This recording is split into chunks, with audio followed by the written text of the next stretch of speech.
Hello guys, welcome back. ഇന്ന് നമ്മൾ Matthew അർണോൾഡിൻ്റെ one of the most famous celebrated പോയമായിട്ടുള്ള ഡോവർ ബീച്ച് ആണ് എടുക്കാൻ പോകുന്നത്. Okay, it was actually published in 1861, sort of 160 years ago. പക്ഷേ ഈ പോയത്തിൻ്റെ പ്രത്യേകത എന്താണെന്ന് വെച്ച് കഴിഞ്ഞാൽ it is still relevant poetry, piece of poem which we can still relate to in this modern world. Okay, he was an English poet, Matthew Arnold, and the poem is set in the narrowest part of English Canal, Dover Beach എന്ന് പറയുന്നത് Dover beach in ഇംഗ്ലണ്ടിലാണ് ഇത് set ചെയ്തിരിക്കുന്നത്. And it is said that he wrote this poem while he was on his honeymoon. So ഇതിനെ honeymoon poem എന്നും പറയപ്പെടുന്നുണ്ട്. Okay, so ഇംഗ്ലണ്ടിൽ industrial revolution spread ആവുന്ന we all no it's in France. French revolution start ചെയ്ത് fire വന്നിട്ട് and it cross സീസ് literally. അങ്ങനെ അത് ഇംഗ്ലണ്ടിൽ സ്പ്രെഡ് ആവുകയും and it was in the time of this industrial revolution, like randomly late 18th century and early 19th centuryയിലാണ് industrial revolution അവിടെ flourish ചെയ്യുന്നത്. So the setting is pretty important. The Dover Beach, the canal, where we can literally see the France, the birthplace of French Revolution, Industrial Revolution, and all the changes which we have been seeing, which leads to modernity. So the person, Matthew Arnold, is pure genius and he took the best setting he can in order to introduce such a powerful poem, a powerful topic. And in this poem, ഇവിടെ നമുക്ക് കാണാൻ പറ്റുന്ന loss of faith, like religion, nature, അതിൻ്റെയൊക്കെ loss ആണ്. And it's a kind of lament poetry എന്ന് നമുക്ക് പറയാൻ പറ്റും. Like it talks about the sadness in human life, especially because people have been losing their faith due to this modernity wave which hits them hard. We can see that in the late 1857-53 ആ ഒരു റേഞ്ചിലാണ് Charles ഡാർവിൻ്റെ origin of species വരുന്നതും. And there have been still a conflict between the church and the science, religion science. ആ ഒരു clash ഒക്കെ വരുന്നത് ഈ ഒരു ടൈമിലാണ് when Matthew Arnold decides to write this poem, Dover Beach. So let me get to the poem. Okay, first stanza. The sea is calm, the tide is full, the moon lies fair. Upon the street, on the French coast, the light gleams and is gone. The cliff of England stands, glimmering and vast, out in the tranquil bay. Come to the window, sweet is the night air, only from the long line of spray, where the sea meets the moon-blanched land. Listen, you hear the grating roar of pebbles which the waves draw back and fling.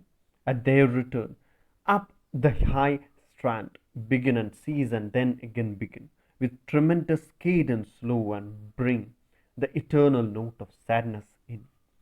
So this is a 4-stanza poem and every line is a magic and every line has its own deeper meaning.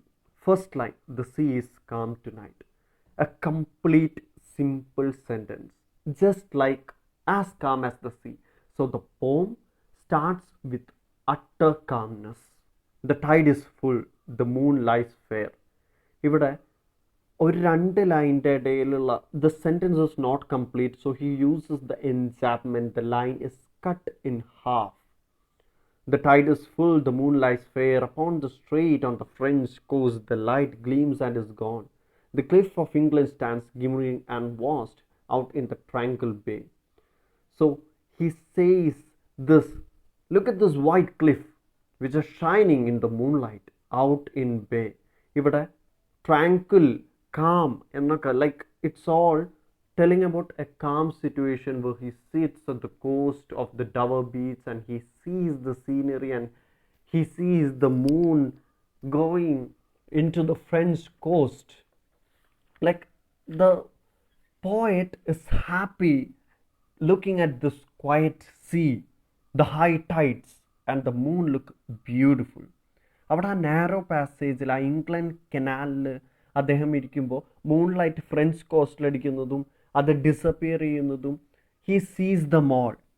Okay, he sees all that thing. And let's see when this poem's setting and the tone changes. Come to the window, sweet is the night air. So we can understand poet is inside a room. Come to the window എന്ന് പറയുമ്പോൾ അദ്ദേഹം ഒരു വീടിൻ്റെ ഒരു റൂമിൻ്റെ ഒരു ഫ്ലാറ്റിൻ്റെ എന്തോ അതിൻ്റെ ഉള്ളിലാണ്, ഉള്ളിൽ വേറെ ആരും ഉണ്ട്. Sweet is the night air. He's inviting someone to see, look at the tranquil bay and enjoy the moment, the beauty of the air and the setting. So as we know this as a honeymoon poem, we can understand that it is his wife whom he is calling to see the beauty of the surrounding.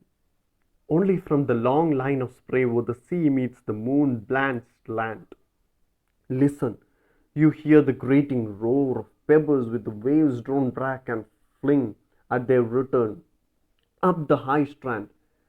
Begin and cease and then again begin with tremendous cadence slow and bring the eternal note of sadness in. ഇവിടെ അത് കാണാൻ പറഞ്ഞു കഴിഞ്ഞിട്ട് പിന്നെ അദ്ദേഹം is somewhat in a pessimistic mood. We can clearly understand. He was happy about the setting, the calm setting, but he was going on searching for an imagery where there was no calmness. And he found out the perfect one. He called out, listen, you hear the grating roar. So the calmness of the poem is losing its touch.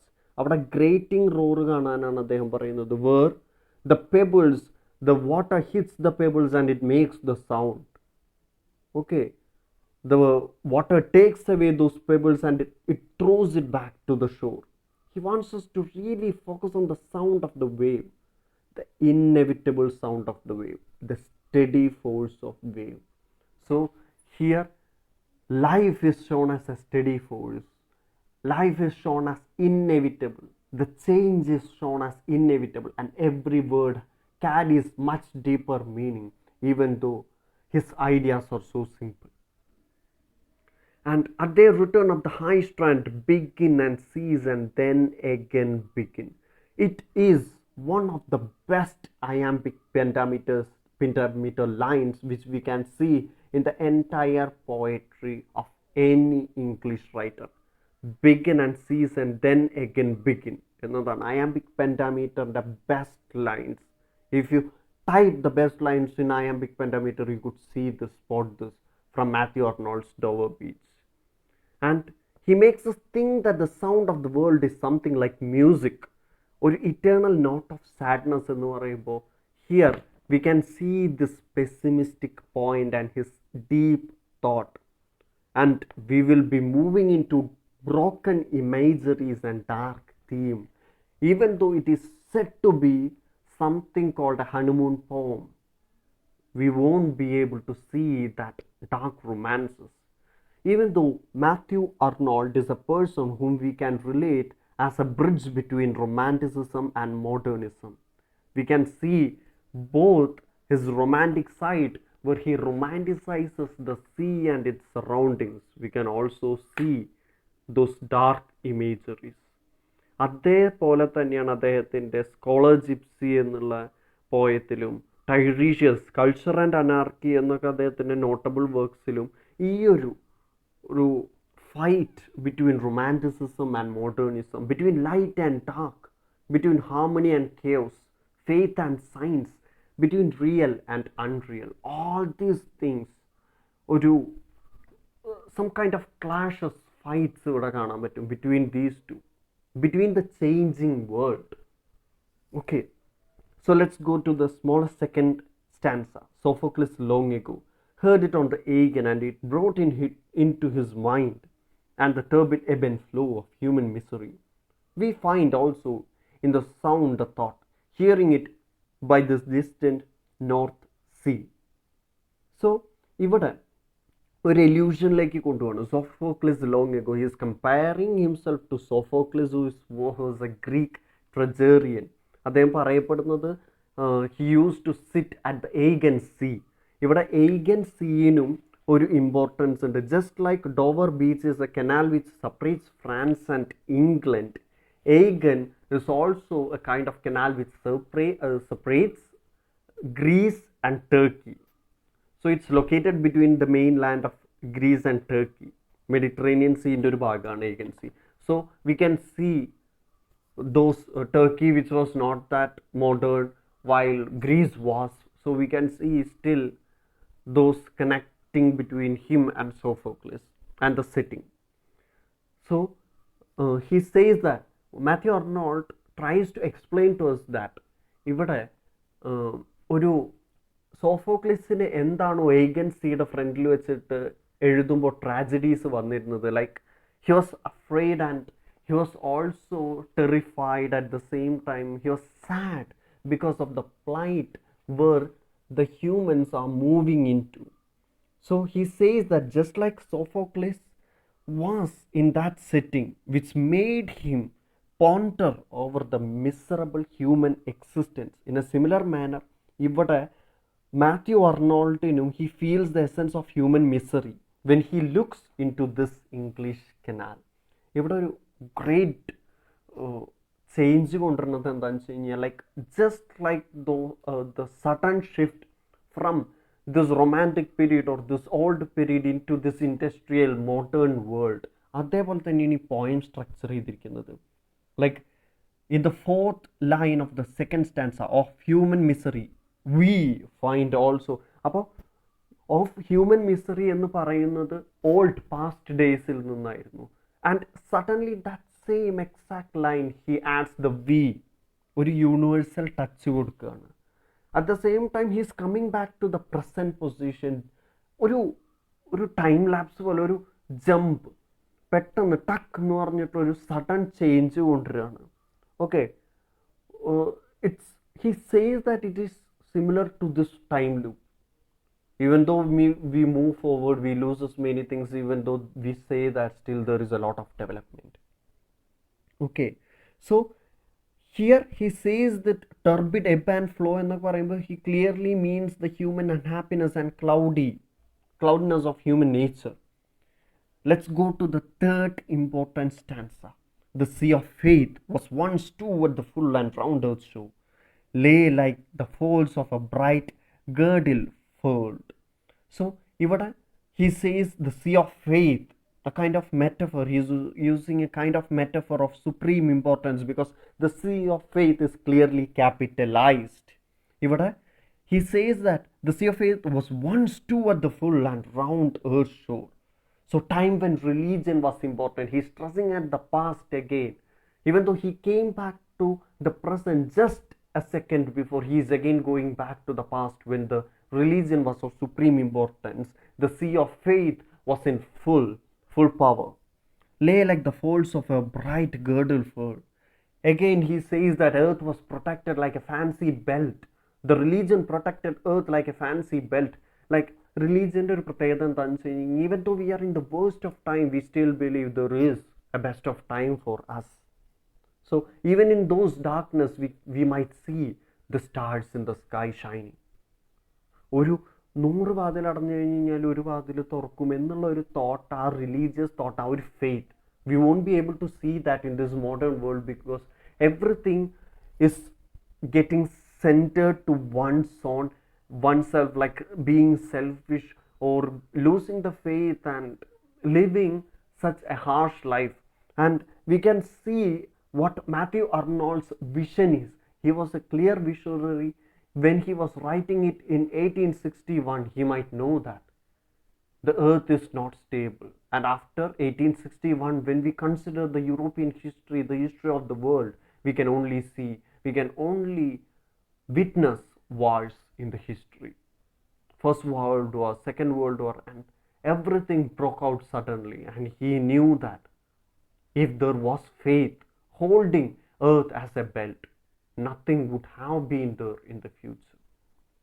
But now I only hear its melancholy, long withdrawn roar, retreating to the breath of night's wind down the vast edged rare and naked shingles of the world. So here he sees that the only sound that he hears is the roar of faith pulling away. So what a melancholy, long withdrawn roar എന്ന് പറയുമ്പോൾ world has lost faith. So this world's loss of faith, this new behavior of the world where they went behind science and industrial revolution and all the developments which they made the world into an artificial one. Once it was natural, faith was natural, belief was natural. Now everything has been developed and all he can see is artificiality, and the misery is always continuing even though we say that we are in a world of technological advancements. So he says that he's comparing all the faith on the earth to ocean that's steadily pulling away. It is something which we can't imagine. Even though we can see the ocean pulls away, we can see it being come back to the shore much strongly. But here he can only see and witness the ocean is just pulling away and not coming forward. So we can see that dark imagery, broken imagery which he is trying to tell, explain. And he also gives us this hopeless image of faith pulling away, like leaving nothing behind but dreary dissolutions. So guys, let's go to the final stanza. Our love, let us be true to one another, for the world which seems to lie before us like a land of dreams, so various, so beautiful, so new, have really neither joy, no love, no light, no certitude, no peace, no help for pain. And we are here as on a dark plain, swept with confused alarms of struggle and flight, where ignorant armies clash by night. Ah, love, let us be true to one another. One of the best lines we can witness. We can clearly get goosebumps if you are clearly into this poem. The only thing Matthew Arnold believes is this being true to oneself and being true to one another. ഈ രണ്ട് കാര്യങ്ങൾ അവനവന് true ആവുക. We have to be believing in one another if you have to have a happy life. At least be true to one another. And this might be like first stanza. When he started with a personal note, calling his wife to see the beauty of the English Canal, the Dover Beach and the coast and the moonlight.